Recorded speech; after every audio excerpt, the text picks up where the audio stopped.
When Emily Turner saw her own sister kiss her husband on the lips, not at a funeral, not in a fever dream, not in her imagination, but right there in their own kitchen, 3 days before their mother's burial, she didn't scream, didn't strike, didn't collapse to her knees. She simply walked out, quietly, almost soundlessly, as if she'd never been there at all. But inside, everything was burning. For 27 years, they'd lived under the same roof, first in their childhood home in the suburbs, then in neighboring apartments, and for the last 5 years, together again, caring for their ailing mother. Charlotte, 2 years younger, had always been the golden child, cheerful, open, effortlessly wearing a mask of kindness so convincing that neighbors brought her pies just because. Emily, the calm, precise, meticulous high school biology teacher, had always lingered in the shadows. "You're too serious," their mother used to say, smiling at Charlotte. "You're too cold," her husband would whisper when he thought she was asleep. But Emily wasn't cold. She simply knew how to stay silent. And silence is the richest soil for revenge. Their mother died on a Monday.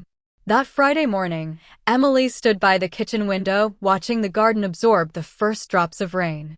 She brewed her tea the way she always did, black, no sugar, a slice of lemon. And in that moment, she heard Charlotte's voice from the living room. "You're sure you want to talk about this now?"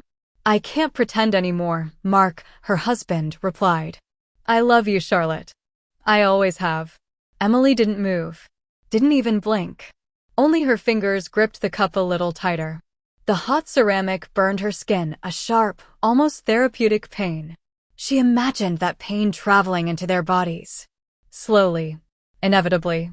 She left through the back door, walked through the garden, got into her car, and drove to the library, not for comfort, but because she knew, if you want to destroy someone, first you study them.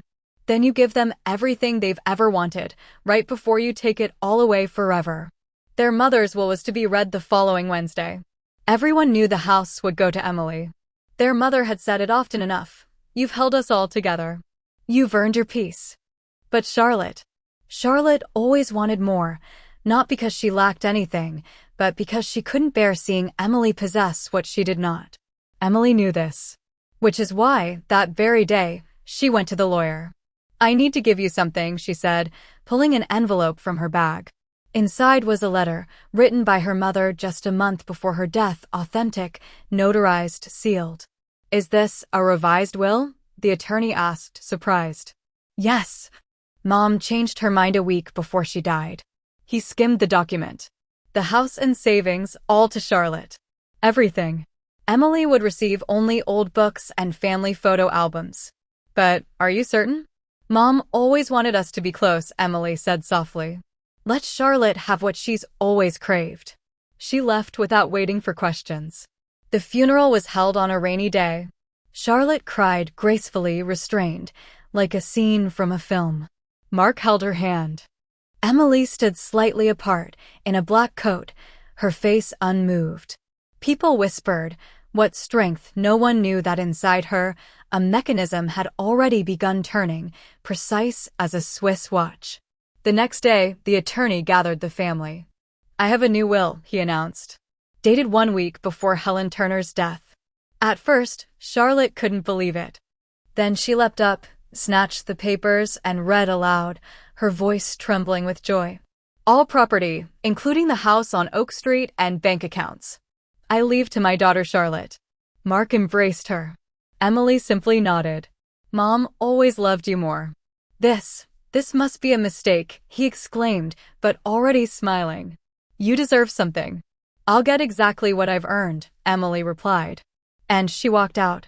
Charlotte moved into the house the very next day. She brought her things, her friends, her life.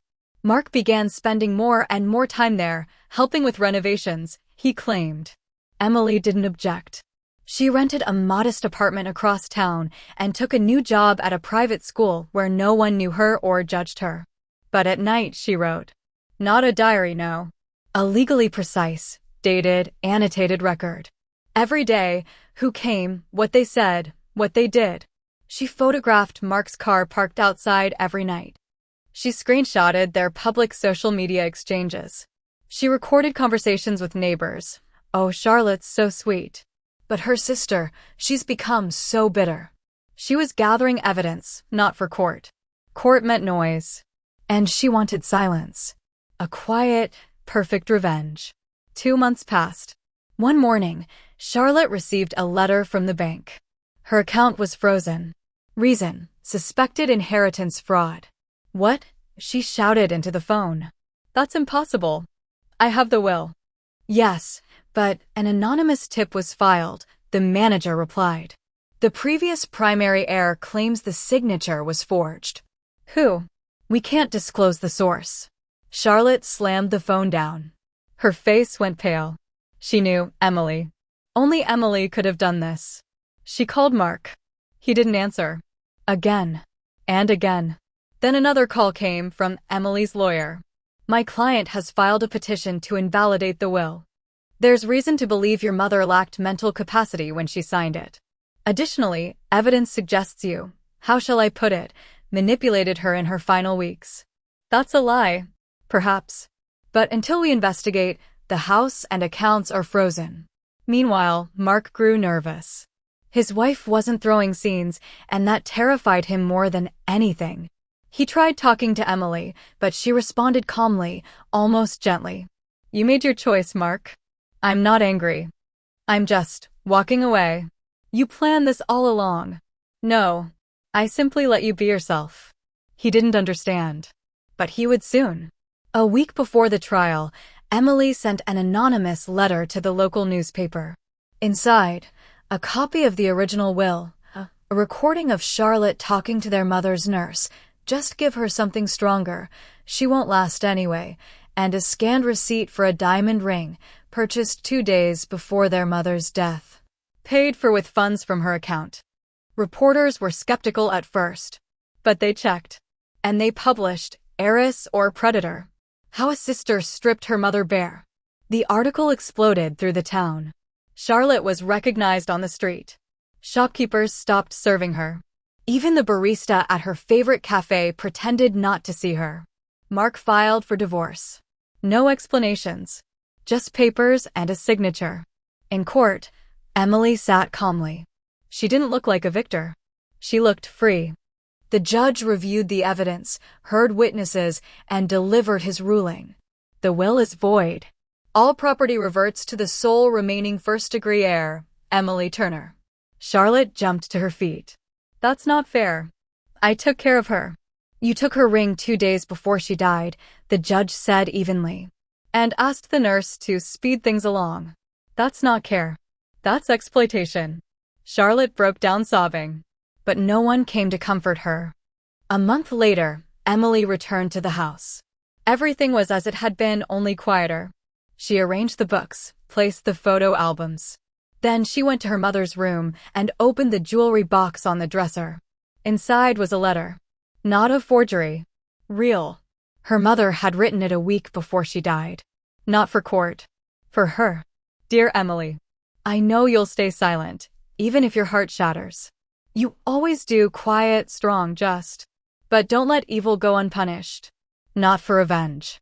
But for love, for yourself, for truth, for those who come after us. The house is yours. It always was. But let Charlotte taste it first, so she learns how bitter it is to lose what was never truly hers. I'm proud of you, Mom. Emily folded the letter and slipped it into her pocket. Then she walked into the garden.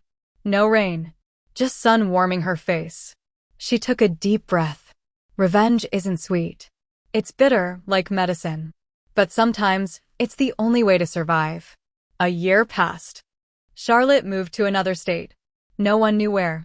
Mark married a quiet, unassuming colleague who never compared him to his past.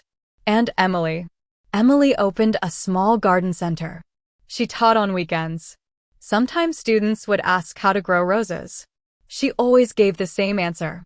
First, pull the weeds. Then let the soil rest. Only then do you plant. One May morning, an elderly woman approached with a basket. Are you Emily Turner? Yes. I'm from Oak Street. I'm sorry I didn't stand by you back then. We were all blind. Emily smiled, truly, for the first time in a long while. It's all right. Here for geraniums. Yes. And maybe a cup of tea. Of course. She brewed black tea, no sugar, a slice of lemon, and sat at the table, not as an avenger, not as a victim, but simply as a woman who'd walked through fire and emerged whole. Because revenge isn't the end. It's the beginning. The beginning of a life without masks, without lies, without fear. And sometimes it's the final gift a mother leaves her daughter.